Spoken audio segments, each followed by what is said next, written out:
আমার বাসায় কাচ্চি বিরিয়ানি যে কি পছন্দ, বিশেষ করে আমার ছেলে অনেক দিন ধরে বলছিল মামনি কাচ্চি বিরিয়ানি খাবো, কাচ্চি বিরিয়ানি খাবো। বিসমিল্লাহির রহমানির রহিম। আসসালামু আলাইকুম, welcome back to FM kitchen. আজকে তৈরি করে দেখাবো খাসির মাংস দিয়ে কাচ্চি বিরিয়ানি।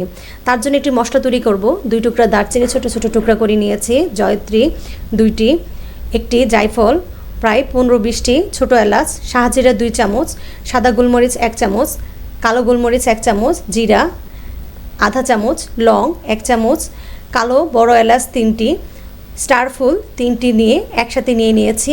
এটা এখন ব্লেন্ডার জারে নিয়ে আমি কাচ্চি বিরিয়ানির স্পেশাল একটা মশলা তৈরি করে নিব। আর এই মশলাটা দিয়ে কাচ্চি বিরিয়ানি করলে অনেক স্বাদ হয়। এখানে হালকা কুসুম গরম পানিতে 2 টেবিল চামচ গুঁড়া দুধ নিয়ে আমি গুলে নিব।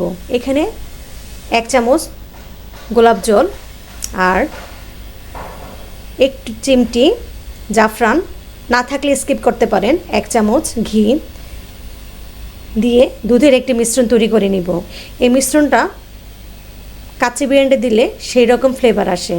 এখানে আমি খাসির মাংস ধুয়ে পরিষ্কার করে নিয়েছি, দিয়ে দিলাম লবণ পরিমাণ মতো, 1 চামচ লেবুর রস, আদা বাটা 3 টেবিল চামচ,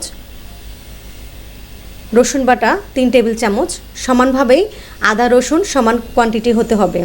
দিলাম 1 চামচ কাঁচামরিচ বাটা, বাদাম, কাঠবাদাম আর কিশমিশ বেটে নিয়েছি 1 চামচ, আর এখানে কাঁচা পেঁপে খোসাসহ বেটে নিয়েছিলাম 1 চামচ দিলাম, বেশি দেওয়া যাবে না, স্বাদ কিন্তু ভালো হবে না।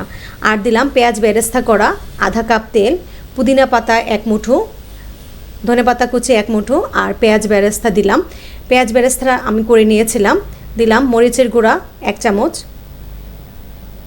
ধনে গুঁড়া 1 চামচ, ভাজা জিরা গুঁড়া দিলাম 1 চামচ, আর যে দুধটা মিক্স করে রেখেছিলাম সেটা দিলাম, দিয়ে অর্ধেকটা রেখে দিব। এখন দিলাম যে বিরিয়ানির মশলাটা তৈরি করে রেখেছিলাম সেটা থেকে অর্ধেকটা দিয়ে দিব, আর আমি বাকি মশলাটা রেখে দিব, পরে কাজে করাবো। আর দিলাম আধা কাপ টক দই, ভালো মতো ফেটে দিয়েছি। একটু হলুদের গুঁড়া যেন কালারটা সুন্দর আসে সেজন্য দিলাম, 2টি তেজপাতা, 3টি এলাচ থেতো করে দিয়ে ভালো মতো মেখে নিব। আর ভালো মতো মাখতে হবে, কিন্তু যত বেশি মাখা হবে ফ্লেভারটা তত ভালো আসবে। মেখে আমি প্রায় 3-4 ঘন্টার জন্য রেখে দিব। এখানে আলু একটু ফুড কালার আর লবণ দিয়ে ভেজে নিয়েছি।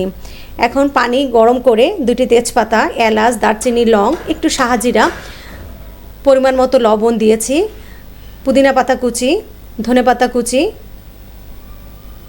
লেবুর রস দিলাম যেন চালটা ঝরঝরে হয়, দিয়ে চাল ভিজিয়ে রেখেছিলাম বাসমতির চাল আধা ঘন্টার জন্য, সেটা ধুয়ে পরিষ্কার করে পানিটা যখন ফুটে উঠবে সেই পানিটাতে চালটা দিয়ে 70 to 80% ফুটিয়ে নিব। আর 1 কাপ পানি তুলে রেখেছি। এখানে একটি প্লেটে পেঁয়াজ বেরেস্তা নিয়ে একটু গুঁড়া দুধ আর একটু চিনি দিয়ে মেখে নিব। আর যে পানিটা তুলে রেখেছিলাম সেটা মাংসটা যে মেখে রেখেছিলাম সেটাতে দিয়ে দিলাম।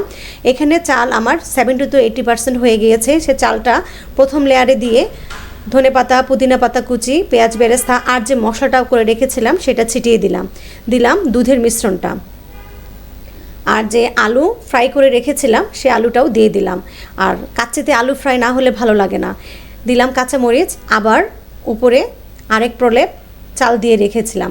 চালটা দিয়ে ধনেপাতা কুচি, পুদিনা পাতা কুচি আর বাকি যে মশলাটা সেটা দিয়ে দিলাম, দিয়ে আবারও পেঁয়াজ বেরেস্তা আর বাকি যে দুধের মিশ্রণটা আছে সেটা দিয়ে দিলাম। দিয়ে এখন আমি একটু ফুড কালার গুলে নিয়েছিলাম, জর্দার রং, দিয়ে আমি একটু একটু করে দিয়ে দিব। আর বাকি যে পেঁয়াজ বেরেস্তা করেছিলাম সেখান থেকে কিছু তেল, 2 চামচ তেল দিয়ে দিলাম ওপরে, 5-6টি কাঁচামরিচ দিয়ে ফয়েল পেপার দিয়ে ঢাকনা দিয়ে মুড়ে আমি 10 মিনিট আগে হাই ফ্লেমে রান্না করব। রান্না করার পরে পাতিলে পানি নিয়ে স্টিম করব প্রায় 40 থেকে 45 মিনিট। স্টিম করলে কি হয় যে মাংসটা পুড়ে যায় না, স্টিমেই খুব সুন্দর হয়ে যায় কাচ্চিটা। দেখেন কত সুন্দর হলো। রেসিপিটা ভালো লেগে থাকলে লাইক, কমেন্ট, সাবস্ক্রাইব করে পাশেই থাকবেন। আর হয়ে গেল খুবই মজাদার মাটন দিয়ে কাচ্চি বিরিয়ানি, যা খেতে কিন্তু অসম্ভব মজার। আর আমার ছেলের তো বলাই নেই। ভালো লাগলে লাইক, কমেন্ট, সাবস্ক্রাইব করে পাশেই থাকবেন।